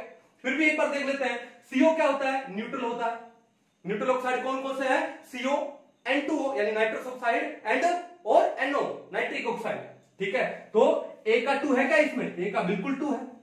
फिर B पे आते हैं, B क्या है? बेरियम ऑक्साइड, और वो क्या होता है? बेसिक होता है। Metal oxides are basic in nature, तो भैया ये बेसिक है, तो B का 1 होगा, तो B का बिल्कुल 1 है। फिर बचा कौन सा? D, और D का यहाँ पे क्या दिया? 3, बिल्कुल। नॉन मेटल के ऑक्साइड क्या होते हैं? एसिडिक होते हैं, और नॉन मेटल में जिस नॉन मेटल का ऑक्सीडेशन स्टेट जितना ज्यादा होगा, एसिडिक कैरेक्टर भी उतना ही ज्यादा होगा। तो Cl2O7 है, वो एसिडिक है। सिंपल सा क्वेश्चन था भाई, तो इसका आंसर क्या होगा? Option number 1। जल्दी से नोट डाउन कर लो, नेक्स्ट क्वेश्चन पे चलो। चलो नेक्स्ट क्वेश्चन देखो, 167। A tertiary butyl carbocation is more stable than a secondary butyl carbocation because of which of the following. तो एक काम करते हैं, टर्शियरी ब्यूटाइल कार्बोकैटायन का स्ट्रक्चर बना लेते हैं। कैसे? C, CH3, CH3 and CH3, और इस कार्बन पे क्या हो गया? पॉजिटिव हो गया। क्या हो गया? पॉजिटिव। अब देखो यहां पे कि ये ज्यादा स्टेबल है, क्यों? क्योंकि 3 मिथाइल ग्रुप है, और इनका कौन सा इफेक्ट है? प्लस आई इफेक्ट है। कौन सा इफेक्ट है? Plus I effect. ठीक है, और सेकेंडरी में क्या है? C, एक H, एक मिथाइल ग्रुप और एक मिथाइल ग्रुप, और इस कार्बन पे पॉजिटिव।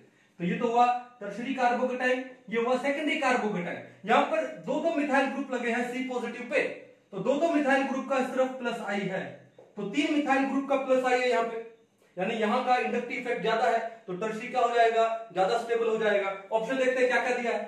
पहला ऑप्शन दिया है plus are effect of methyl group. अब प्लस आर इफेक्ट कहां से आ गया भाई? ठीक है, रेजोनेटिंग इफेक्ट तो है नहीं, रेजोनेंस तो है ही नहीं, तो इसको तो कैंसिल कर दो। दूसरा क्या है? माइनस आर, मतलब ही नहीं है। तीसरा है हाइपर कॉन्जुगेशन, ये हो सकता है। तीसरा क्या हो सकता है? हाइपर कॉन्जुगेशन, जिस कार्बन पे पॉजिटिव है उसके साथ वाले कार्बन को अल्फा बोल दो। तो हाइपर कॉन्जुगेशन में क्या होगा? जितने ज्यादा अल्फा कार्बन होंगे उतने ही हाइपर कॉन्जुगेटिव स्ट्रक्चर ज्यादा बनेंगे। तो कितने अल्फा कार्बन है? 3, 3, 6 और 3, 9। यहां पे है 9 अल्फा हाइड्रोजन, अल्फा कार्बन ही अल्फा हाइड्रोजन की बात हो रही है। और सेकेंडरी में यहां पर इस कार्बन के साथ वाला कार्बन अल्फा, साथ वाला अल्फा, ये तो हाइड्रोजन है। तो कितने? अब 2 अल्फा कार्बन है और एक अल्फा कार्बन पे 3 हाइड्रोजन है, तो यहां पर 3 और 3 6, देयर आर 6 अल्फा हाइड्रोजन। तो greater the number of alpha hydrogen, greater will be hyper conjugative structure and greater will be stability. तो हाइपर कॉन्जुगेशन का कॉन्सेप्ट यहां पर आ सकता है। फिर माइनस आई इफेक्ट, अरे मिथाइल ग्रुप तो प्लस आई दिखाता है भाई, तो 4 तो वैसे ही गलत हो गया। आपका option number 3 is the correct one. चलो नेक्स्ट क्वेश्चन देखो। नेक्स्ट क्वेश्चन क्या है? Which one of the following has maximum number of atoms? मैं ये क्वेश्चन बार बार कई बार करवाया आप लोगों को, किसमें? मोल कॉन्सेप्ट वाले चैप्टर में है ये, कि अगर आपको कुछ एक एटम्स दिए हो और उनका अगर वेट गिवन वेट सेम दिया हो, तो सबसे ज्यादा नंबर ऑफ एटम्स किसमें होंगे? जिसका एटॉमिक नंबर सबसे कम होगा। जिसका एटॉमिक नंबर क्या होगा, सबसे कम। तो मैंने क्या बोला, चाहे आपसे मैक्सिमम नंबर ऑफ एटम पूछे, मिनिमम कुछ भी पूछे या मॉलिक्यूल पूछे, आप क्या निकाल लो, नंबर ऑफ मोल्स निकाल लो। वैसे डायरेक्ट हो सकता है, ठीक है। अगर वेट इक्वल है तो मैक्सिमम नंबर ऑफ एटम्स उसमें होते हैं जिसका जो एटॉमिक वेट कम होता है। अब जैसे मैग्नीशियम का एटॉमिक वेट 24 दिया है इन्होंने, O2 का कितना दिया है, 16 दिया है, O का 16 है, O2 का कितना हो गया, 32 हो गया, ध्यान रखना। लिथियम का 7 दिया है, सिल्वर का कितना है, 108। तो एटॉमिक वेट किसका कम है, लिथियम का कम है। तो इसका मतलब इसमें मैक्सिमम नंबर ऑफ एटम्स होंगे। ये तो डायरेक्ट। या फिर दूसरा तरीका, नंबर ऑफ मोल्स निकाल लो, कुछ भी निकालना हो, एटम निकालना हो, मॉलिक्यूल निकालना हो, मत निकालो, नंबर ऑफ मोल निकाल लो। अब नंबर ऑफ मोल कैसे निकालेंगे, given weight by molar weight. Given weight कितना है 1 और एटॉमिक वेट इसका कितना है 24, ठीक है। एंड यहां पर कितना है 1 बाय, अब एटॉमिक वेट कितना है यहाँ पे 16 है, कितना है 16, तो आप इसको 16 में लोगे। हालांकि देखो ये मॉलिक्यूल है, आपसे पूछा क्या है, एटम पूछा है। या तो आप ये कर देते 1/32 इंटू एटोमिसिटी, एटोमिसिटी कितना है 2, तो भी क्या आता 1/32 इंटू 2 क्या आता 1/16 आता है, की बात। चलो 1 ग्राम ऑफ लिथियम कितना आएगा, number of mole 1/7 and 1 gram of silver number of mole कितना आएगा 1/108। तो किसके नंबर ऑफ मोल ज्यादा है, जिसका डिनोमिनेटर कम है। तो आपका आंसर क्या आ गया, option number 3, it will have maximum number of atoms. I hope सबका ये करेक्ट होगा। नेक्स्ट क्वेश्चन पे चलते हैं। Which of the following is a basic amino acid? Basic amino acid क्या होता है, पहले तो अमीनो एसिड क्या है, C, एक NH2 ग्रुप लग जाए और एक एसिडिक ग्रुप लग जाए और बाकी जो 2 वैलेंसी है कार्बन की उनमें एक हाइड्रोजन हो जाए, कोई एल्काइल या एराइल ग्रुप हो जाए, या कोई जरूरी नहीं कि हाइड्रोजन हो, कोई और एल्काइल या एराइल हो, ठीक है। अगर एक अमीनो एसिड में एक अमीनो ग्रुप है और एक एसिडिक ग्रुप है तो वो जो न्यूट्रल अमीनो एसिड है, और जिस अमीनो एसिड में NH2 ग्रुप का नंबर एसिडिक ग्रुप के नंबर से ज्यादा होगा तो वो बेसिक अमीनो एसिड होगा। अब यहां पर हमसे पूछा बेसिक अमीनो एसिड, और बेसिक अमीनो एसिड यहां पर कौन सा है, लाइसिन है।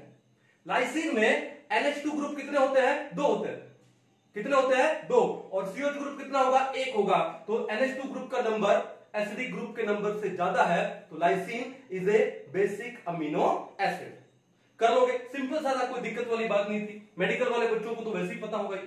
नेक्स्ट देखो 170 थर्मोडायनेमिक्स में आया है, the correct option for free expansion of an ideal gas. अरे फ्री एक्सपेंशन का मतलब वर्क डन 0, और वो भी आइडियल गैस, वर्क डन कितना हो गया 0। अब इन 4 ऑप्शन में वर्क डन 0 किस में है, 2 एंड 4 में है, तो 1 एंड 3 को तो आंख बंद करके कैंसिल कर दो।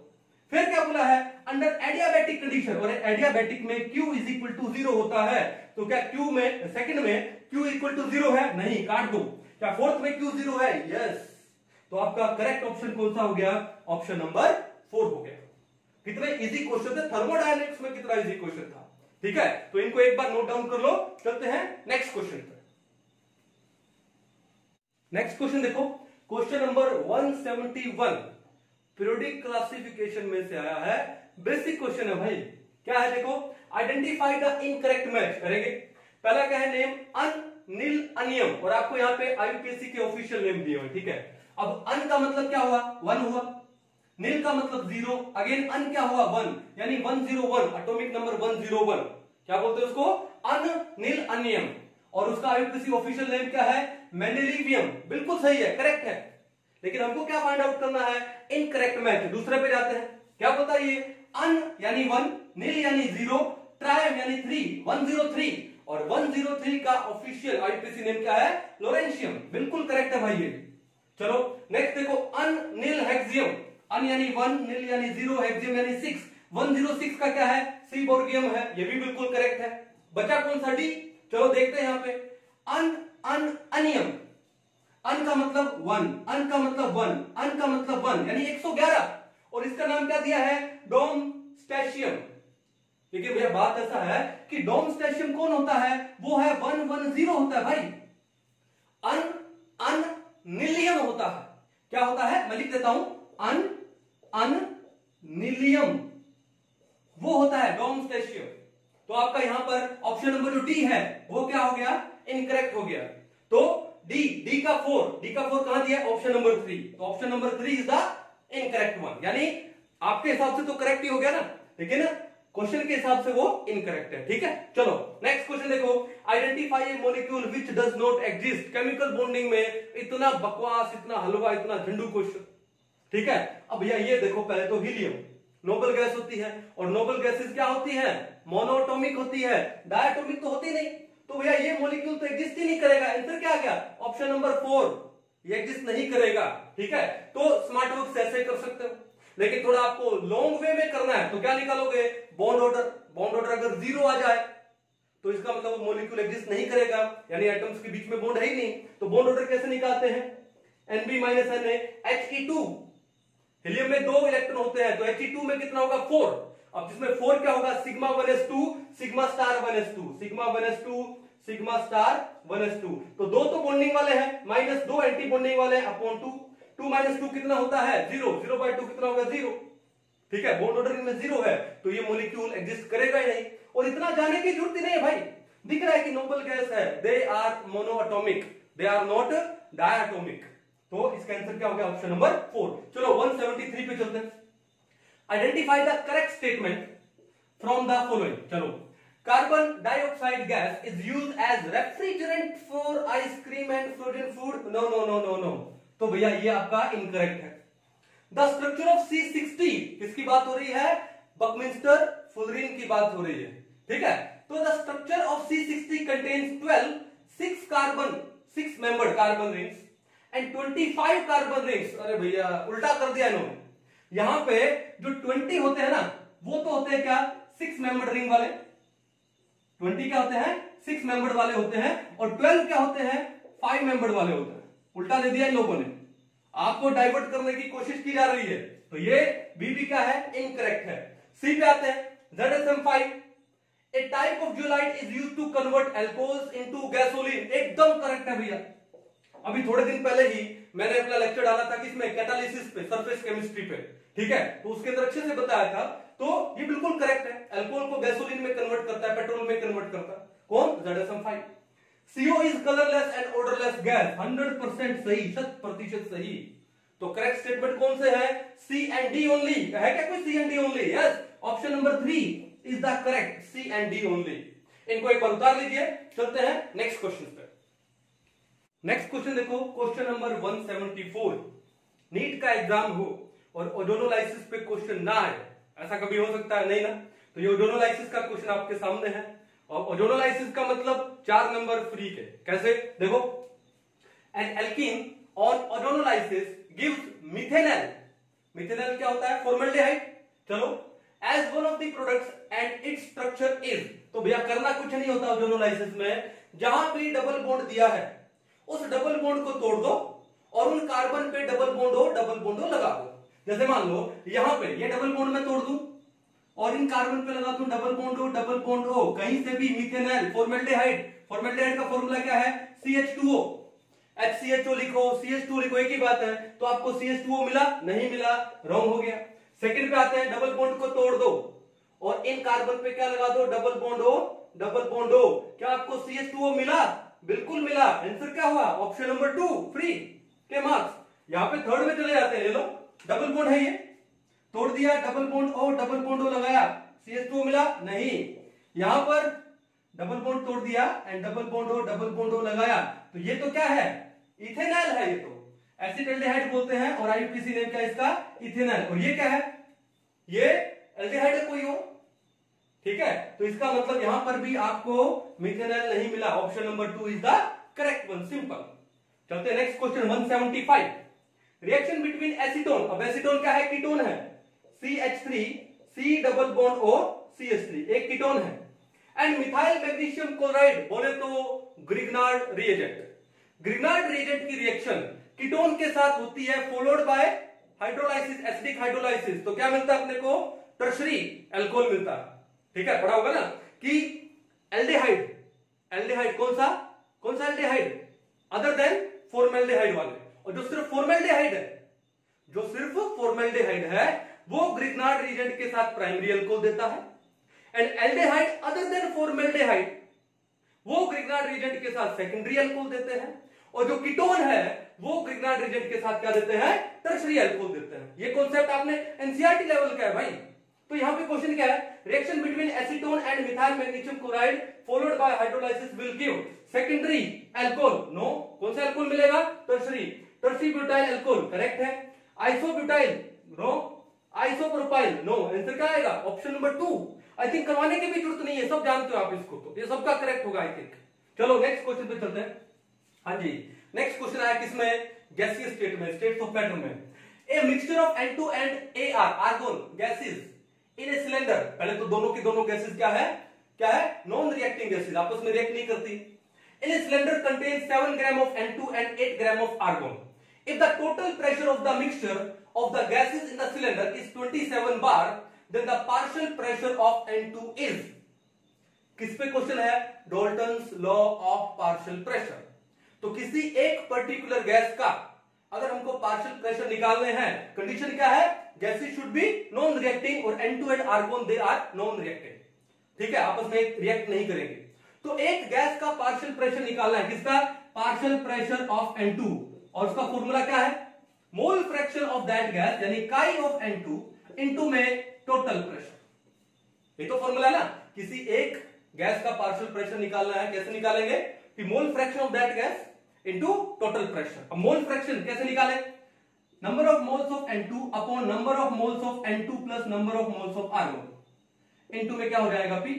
अब N2 के नंबर ऑफ मोल कैसे, given mass by molar mass, और N2 का मास इन्होंने कितना दिया है, 7 ग्राम, ठीक है। तो क्या जाएगा अपने पास, ये आएगा 7 अपॉन मोलर मास N2 28 होगा ना, तो 7 अपॉन कितना हो गया 28, अपॉन में 7 upon 28 plus number of moles of argon, given weight, given mass कितना है 8, और आर्गोन का मोलर मास, एटॉमिक मास कितना होता है 40, कितना होता है 40, तो ये हो गया 8/40 इनटू में P, टोटल P कितना दिया है 27। अब इसको सोल्व करना है भाई, कैसे, 7 1 जा 7, 7 4 जा 28, 7 1 जा 7 4 जा, और 8 1 जा 8 5 जा, तो आपके पास क्या है, तो गुजमुज हो गया ना, तो आपके पास क्या है, कहां करें, इसको मिटा के कर दूं, चलिए, तो हम क्या करेंगे, क्या है हमारे पास, ऊपर आया क्या 1/4, और नीचे क्या है 1/4 प्लस 1/5 इनटू में क्या है P, कितना 27। सोल्व करना करेंगे, 1/4 नीचे एलसीएम कितना आएगा,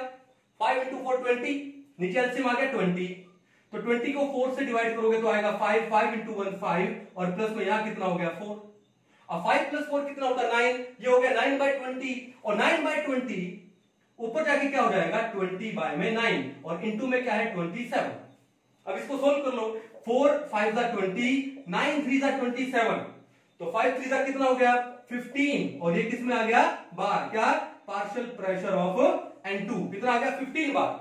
इसी क्वेश्चन था, कैलकुलेशन था सिर्फ, आंसर क्या आ गया, ऑप्शन नंबर 2 आ गया। कर लोगे, नेक्स्ट क्वेश्चन देखो 177। An increase in the concentration of reactants of a reaction leads to change in। अगर किसी रिएक्शन में रिएक्टेंट की कॉन्सेंट्रेशन को इंक्रीज कर दोगे तो रिएक्टेंट मॉलिक्यूल क्या हो गए, ज्यादा हो गए। जब रिएक्टेंट मॉलिक्यूल्स का नंबर ज्यादा हो गया तो उनके बीच में कोलिजन भी क्या होगा, ज्यादा होगा। तो क्या चेंज होगा, कोलिजन फ्रीक्वेंसी चेंज हो जाएगी। तो पहला क्या बोला, हीट ऑफ रिएक्शन, नो। दूसरा बोला थ्रेशोल्ड एनर्जी, नो। थर्ड क्या, कोलिजन फ्रीक्वेंसी, करेक्ट है, सिंपल है। और फोर्थ क्या, एक्टिवेशन एनर्जी, नो। तो इसका आंसर क्या आएगा, ऑप्शन नंबर 3। अगर एक रिएक्शन में रिएक्टेंट्स का कंसंट्रेशन इंक्रीज करोगे तो कोलिजन फ्रीक्वेंसी भी क्या हो जाएगी, इंक्रीज हो जाएगी, ठीक है ना, कोई दिक्कत नहीं है। चले आगे, तो इनको एक बार नोट डाउन कर लो, नेक्स्ट क्वेश्चन करते हैं। तो अभी हम लोग चलते हैं लास्ट क्वेश्चंस पे। अब तक के सारे क्वेश्चन इजी थे, लास्ट क्वेश्चन और देखते हैं। 178 देखो, find out the solubility of nickel hydroxide in 0.1 molar sodium hydroxide given that the ionic product of nickel hydroxide is this one। इस टाइप का क्वेश्चन एक बार पहले भी आ चुका है, ठीक है, आयोनिक इक्विलिब्रियम वाले में से है, मस्त क्वेश्चन है ये। देखो किसके ऊपर है, सोल्युबिलिटी प्रोडक्ट के ऊपर। देखो सोल्युबिलिटी प्रोडक्ट पे क्वेश्चन आया, ऐसा हो सकता है क्या, तो इसको सोल्व करते हैं, देखो ध्यान से।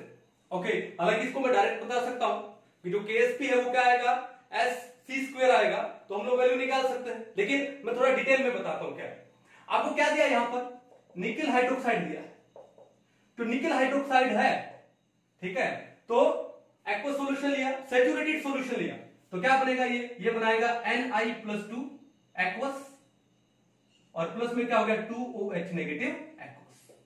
ये बात क्लियर है। अब देखो यहां पर कि Na+2 की जो सोल्युबिलिटी है वो कितनी हो गई, S हो गई, और OH नेगेटिव की सोल्युबिलिटी कितनी हो गई, 2S हो गई। तो जो सोल्युबिलिटी प्रोडक्ट है या सोल्युबिलिटी प्रोडक्ट कांस्टेंट है KSP, वो कितना हो गया, वो हो गया क्या, S इंटू में 2S का स्क्वायर। भाई आगे का जो कोफिशिएंट है वो पावर में चला जाएगा ना, तो कितना जाएगा आपके पास, ये 4S स्क्वायर इंटू S यानी 4S क्यूब आ जाएगा। तो KSP आ गया आपके पास 4S क्यूब। आपको निकालना क्या है, सोल्युबिलिटी निकालनी है, S निकालना, ध्यान रखना। चलो अब एक बात देखो, यहां पे इन्होंने क्या बोला कि सोल्युबिलिटी निकालो इन 0.1 मोलर NaOH, 0.1 मोलर NaOH। चलो अब इस NiOH ट्वाइस में क्या ऐड किया गया, सोडियम हाइड्रोक्साइड ऐड किया गया, कितना, 0.1 मोलर। अब सोडियम हाइड्रोक्साइड डिसोशिएट होकर क्या देगा, Na पॉजिटिव प्लस में OH नेगेटिव। अगर NaOH का कंसंट्रेशन 0.1 मोलर है तो NaOH में कितने मोल Na पॉजिटिव आए, 1, यानी उसका कंसंट्रेशन भी कितना हो गया। अगर इसका 0.1 मोलर है तो Na पॉजिटिव भी कितना हो गया, 0.1 मोलर, और OH नेगेटिव भी कितना हो गया, 0.1 मोलर। हमको इसका कंसंट्रेशन नहीं चाहिए, हमको किसका चाहिए, OH नेगेटिव का। क्यों, क्योंकि यहां पर ये OH नेगेटिव क्या है, कॉमन आयन है।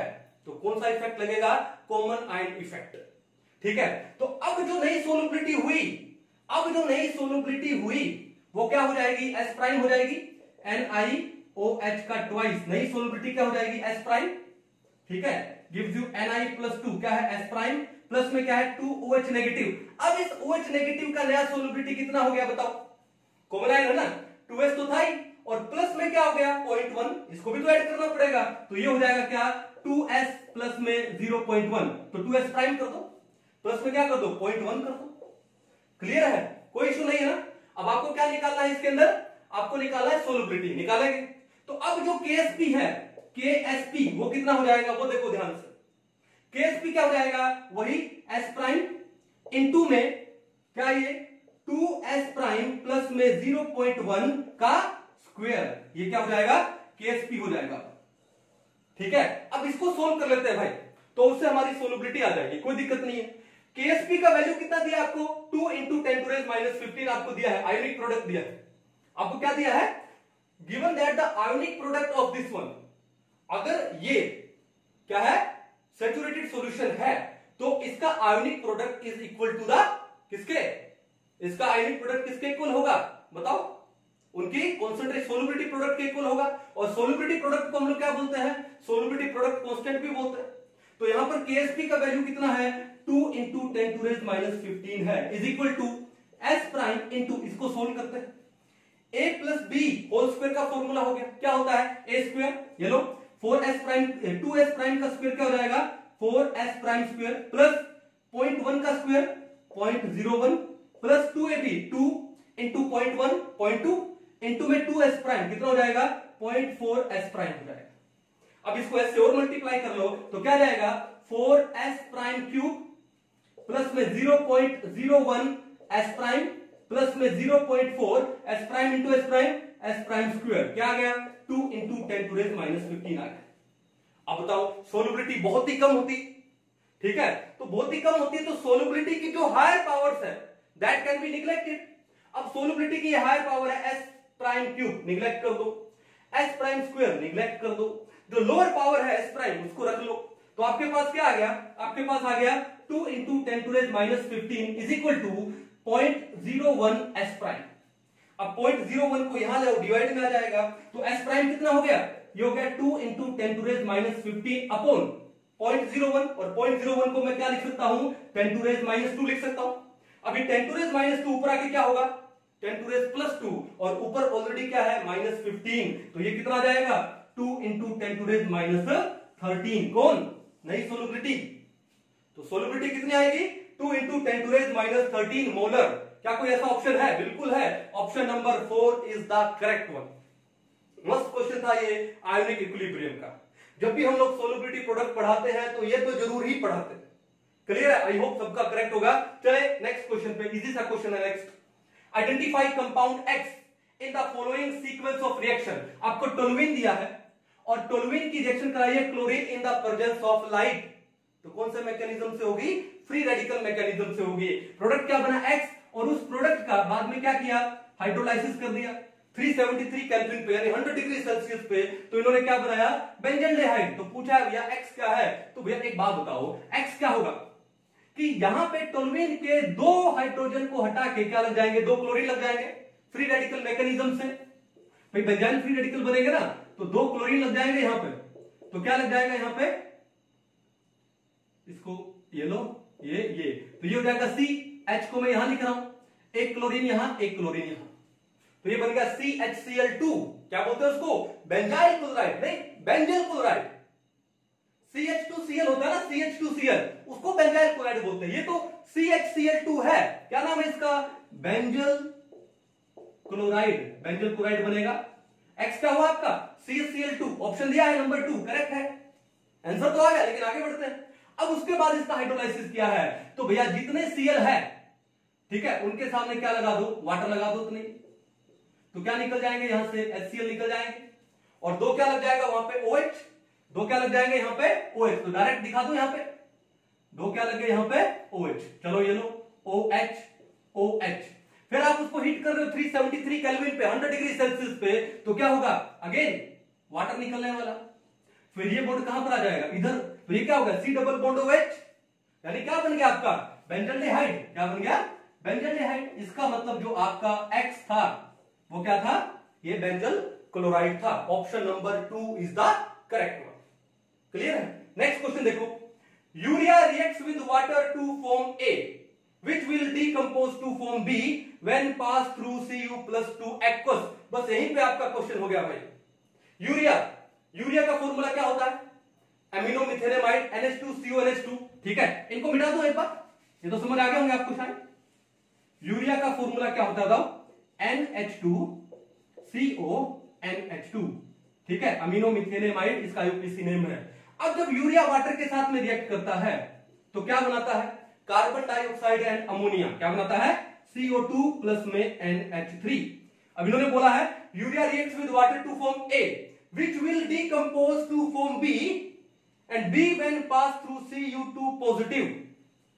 A deep blue coloration is deep blue color solution C is formed।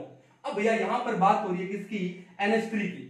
क्या यहां पर आपको प्रोडक्ट में CO2 का कुछ दिखाई दे रहा है? नहीं। क्या? NH3 की बात हो रही है। अब ये जो NH3 है, जब Cu+2 के साथ में रिएक्ट करेगा, जब Cu+2 के साथ में रिएक्ट करेगा तो क्या बनने वाला है? ये बनाएगा क्या? CuNH3, CuNH3 का 4 और ये 2+। देखो अमोनिया एक न्यूट्रल लिगेंड होता, तो कोई तो चार्ज है नहीं, तो ये +2 चार्ज किसके ऊपर आ गया? कॉपर के ऊपर आ गया। और इसका कलर क्या होता है? Deep blue. ये कौन से कलर का होता है? डीप ब्लू कलर का होता है। चलो इस form, what is the formula of C? C का फॉर्मूला क्या हो गया भाई? C का फॉर्मूला ये हो गया, सिंपल। तो बेसिक क्वेश्चन था, यानी एक चीज पता लगी कि नीट 2020 में केमिस्ट्री के 45 क्वेश्चन इजी थे, यानी 180 आउट ऑफ 180 मार्क्स आप आसानी से ला सकते हो या सकते थे, ठीक है। बहुतों के आएंगे भी। तो देखा आपने कितना इजी पेपर था, ठीक है। और 5 बजे पेपर छूटा था और 5:10 पे मैं घर में था, मेरे पास पेपर आ गया था, हम लेके आए थे और उसी वक्त हमने ये वीडियो सॉल्यूशन स्टार्ट कर दिया ताकि आप लोग देख पाओ कि आपके कितने क्वेश्चन करेक्ट हैं और कितने क्वेश्चन इनकरेक्ट है, यानी आपके टोटल कितने मार्क्स हैं। आई होप आप सबको ये अच्छे से समझ आया होगा और बड़ा अच्छा लगा होगा। तो अपने अपने दोस्तों के साथ इसको शेयर कीजिए, ठीक है। तो मिलते हैं फिर कभी नेक्स्ट लेक्चर में, तब तक के लिए थैंक यू।